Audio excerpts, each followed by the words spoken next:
Hi అండి, అందరికీ నమస్కారం.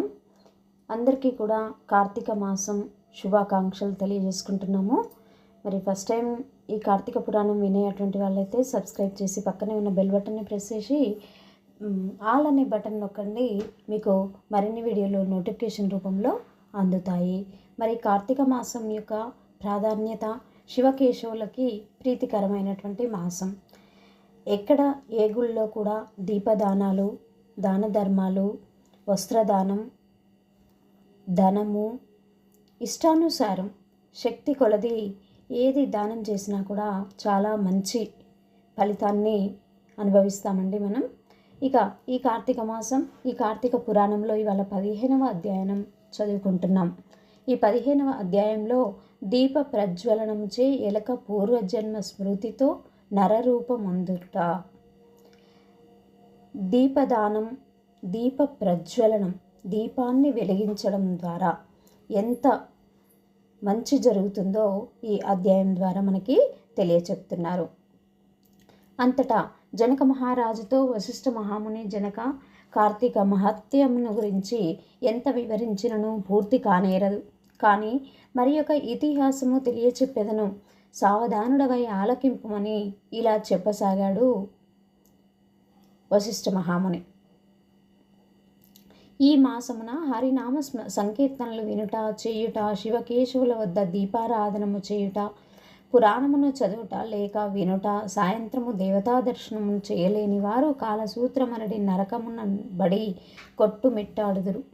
కార్తీక శుద్ధ ద్వాదశి దినమున మనసారా శ్రీహరిని పూజించిన వారికి అక్షయ పుణ్యం కలుగుతుంది. అక్షయము, క్షయము లేనటువంటి పుణ్యము, ఎనలేని పుణ్యము, విలువ కట్టలేని పుణ్యము జరుగుతుందంట. అంటే ద్వాదశి రోజు శ్రీహరిని పూజించిన వారికి శ్రీమన్నారాయణుని గంధ పుష్ప అక్షతలతో పూజించి ధూపదీప నైవేద్యములు ఇచ్చిన ఎడల విశేష ఫలము పొందగలరు. ఈ విధంగా నెల రోజులు విడవక చేసిన ఎడల అట్టివారు దేవదుందువులు మ్రోగుచుండగా విమానం ఎక్కి వైకుంఠానికి వెళ్తూ ఉంటారు. నెల రోజులు చేయలేని వారు కార్తీక శుద్ధ త్రయోదశి, చతుర్దశి, పూర్ణిమ రోజులందైనా నిష్ఠతో పూజలు చేసి ఆవు నేతితో దీపము ఉంచవలను.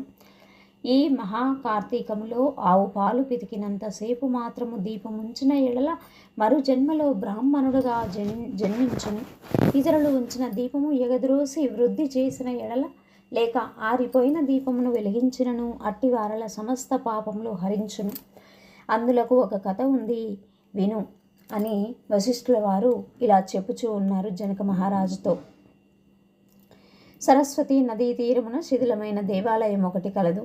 కర్మనిష్ఠుడనే దయార్థ హృదయుడగు ఒక యోగి పుంగవుడు ఆ దేవాలయము వద్దకు వచ్చి కార్తీక మాసం అంతయు అచటనే గడిపి పురాణ పఠనము చేయు తలంపు రాగా ఆ పాడుబడి ఉన్న దేవాలయము శుభ్రముగా ఊడ్చి నీళ్లతో కడిగి బొట్లు పెట్టి పక్క గ్రామమునకు వెళ్ళి ప్రమిదలు తెచ్చి దూదితో ఒత్తులు వేసి 12 దీపములుంచి స్వామిని పూజించుచు నిష్ఠతో పురాణము చదువుచూ ఉన్నాడు.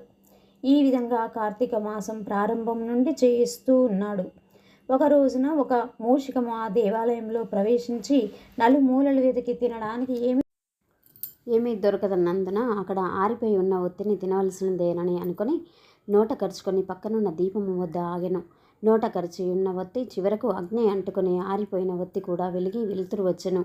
అది కార్తీక మాసం అవటం వలన శివాలయంలో ఆరిపోయిన ఒత్తి ఈ ఎలుక వల్ల వెలుగుటచే దాని పాపములు హరించిపోయి పుణ్యము కలిగినందున వెంటనే దాని రూపము మారి మానవ రూపంలో నిలబడెను.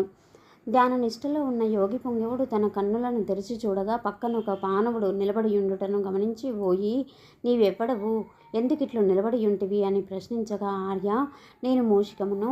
రాత్రి నేను ఆహారమును వెతుక్కుంటూ ఈ దేవాలయంలోకి ప్రవేశించాను. ఇక్కడ కూడా ఏమీ దొరకనందున నెయ్యి వాసనతో ఉండి ఆరిపోయిన ఒత్తిని తినవలనని దానిని నోట కరిచి పక్కనున్న దీపం చెంత నిలబడి ఉండగా నా అదృష్టం కొలది ఆ ఒత్తి వెలుగుటచే నా పాపములు పోయినందున కాబోలు వెంటనే పూర్వజన్మమెత్తుతిని. కానీ ఓ మహానుభావ, నేను ఎందుకు మూషిక జన్మం ఎత్తవలసి వచ్చినో దానికి గల కారణం ఏమిటో విశదీకరింపమని కోరెను.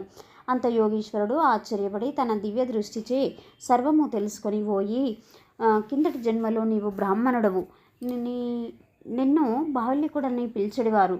నీవు జైన మత వంశానికి చెందినవాడవు.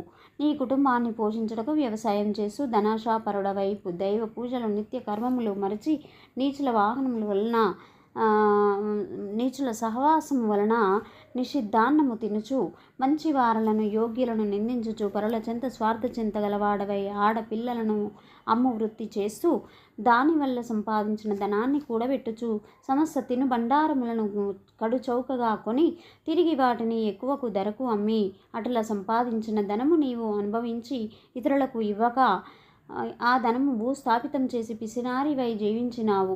మరణించిన తర్వాత ఎలక జన్మమెత్తి వెనుకటి జన్మ పాపం అనుభవించుచు ఉన్నావు.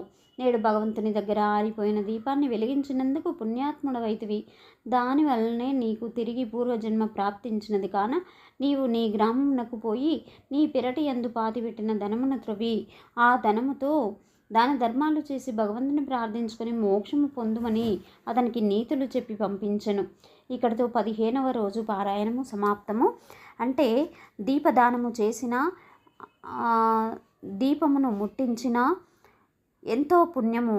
దీప ప్రజ్వలనం వల్ల అనేక కష్టాలు పోయి ఎంతో సుఖములు అనుభవించి చాలా మంచి జరుగుతుంది అని తెలియపడమే ఈ 15వ అధ్యాయం యొక్క వివరణ.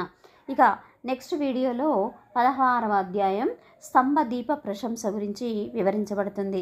తప్పకుండా ప్రతిరోజు అప్లోడ్ చేస్తాను. ఈ వీడియోస్ తప్పకుండా వినండి. కొత్తగా చూసే వాళ్ళైతే తప్పకుండా సబ్స్క్రైబ్ చేయండి. ఇదే ఛానల్లో, తెలుగు బోధనా ఛానల్లో తెలుగు టెట్, డిఎస్సి ఇతర కాంపిటేటివ్ ఎగ్జామ్స్కి సంబంధించినటువంటి తెలుగు వ్యాకరణాంశాలు ఉంటాయండి. తప్పకుండా వినియోగించుకుంటారని మనస్ఫూర్తిగా కోరుకుంటున్నాను. Please like, share, subscribe. Thank you.